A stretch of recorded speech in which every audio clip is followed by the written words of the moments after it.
Hello student, मैं हूं विजय दिवाकर और आप देख रहे हैं हमारा यूट्यूब चैनल विजय दिवाकर मैथमेटिक्स क्लास 10।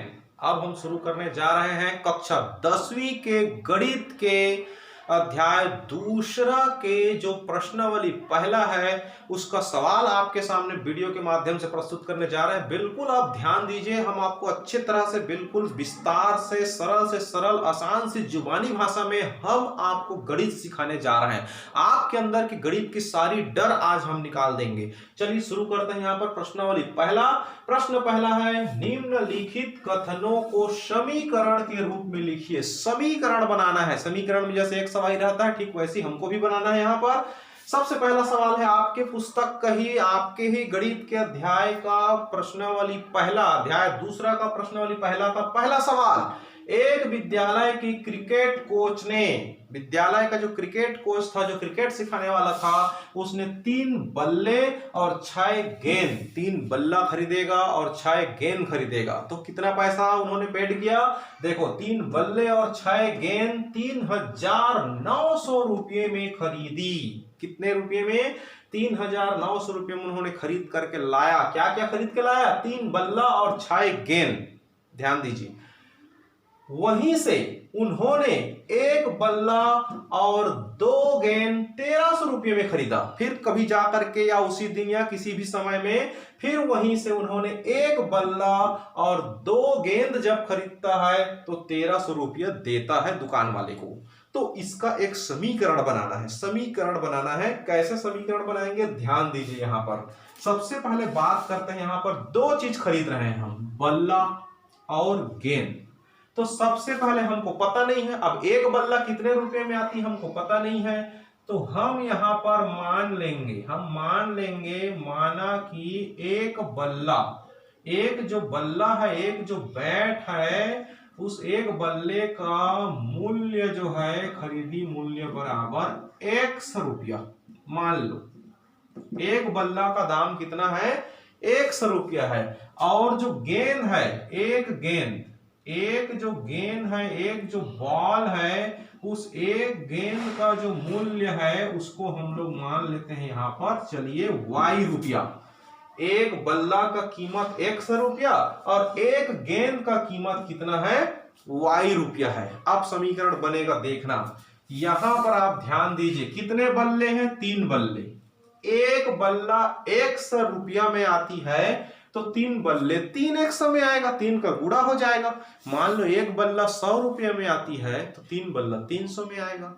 1 बल्ला 200 में आती है तो 3 बल्ला 600 में आएगा, 200 में 3 का गुणा हो जाएगा।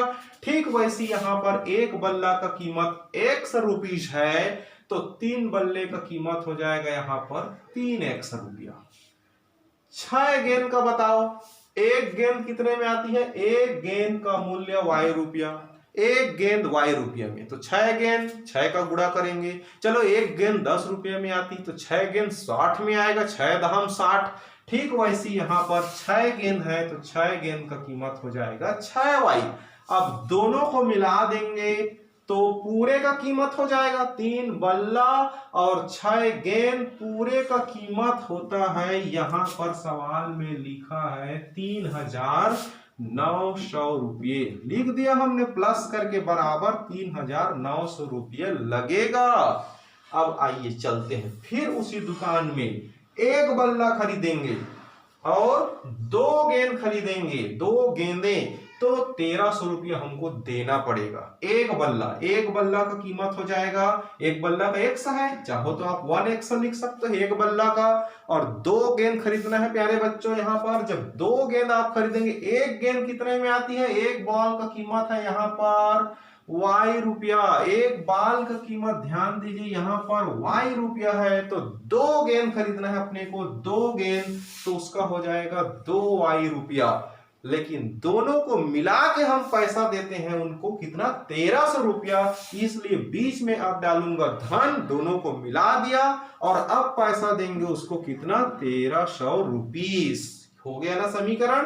3 x 6y बराबर 3900, 1x plus 2y equal to 1300। ये हो गया समीकरण नंबर पहला और ये हो गया समीकरण नंबर 2। इसको हल करेंगे तो हमको पता चल जाएगा एक बल्ला और एक गेंद का कीमत, लेकिन हल अभी नहीं करना है, सिर्फ समीकरण बनाने के लिए बोला है। चलिए दूसरा सवाल।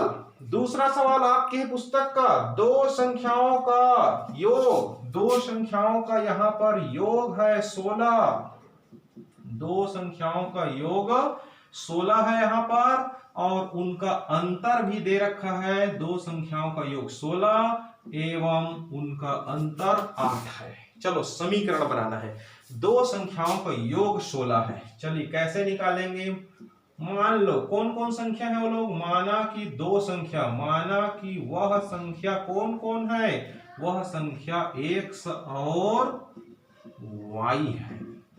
चलो मान लेते हैं दो संख्या है, दो संख्या को जोड़ने में एक जने x है एक जने y है, x और y, दो संख्या को जोड़ने में योग कितना आता है उसका 16, और उसी को घटा देंगे तब आएगा 8। तो प्रश्न कहता है वैसे करिए, दो संख्याओं का योग, योग है 16, मतलब x में y का योग करेंगे, जोड़ेंगे, तब आएगा यहां पर 16, और उनको घटा देंगे, जब x में y का अंतर निकालेंगे, x ऋण y करेंगे, तब आएगा 8। तो x ऋण y बराबर 8। दो समीकरण आ गया, समीकरण नंबर 1, समीकरण नंबर 2, यही उत्तर है, बस समीकरण बनाना था प्यारे बच्चों। तो ये हो गया आपका प्रश्नावली पहला का पहला और दूसरा सवाल। है ना मजे की बात, इस तरह से अन्य सवाल को भी आप खुद बना सकते हैं। कठिन कठिन सवालों का वीडियो हम आपको बनाकर भेजते रहेंगे, इसलिए आप हमारे चैनल को बने रहिए, देखते रहिए, सब्सक्राइब कीजिए, बेल आइकन को दबाइए, ताकि आपको आईएमपी से आईएमपी बोर्ड परीक्षा में आने लायक सवाल का वीडियो आपके मोबाइल में सबसे पहले पहुंचे। इसलिए आप चैनल को सब्सक्राइब करके बेल आइकन दबा के रखिए, ताकि आईएमपी वीडियो आप तक पहुंच सके मोबाइल में। Thank you so much. Screenshot ले लीजिए आप लोग प्यारे बच्चों। Thank you.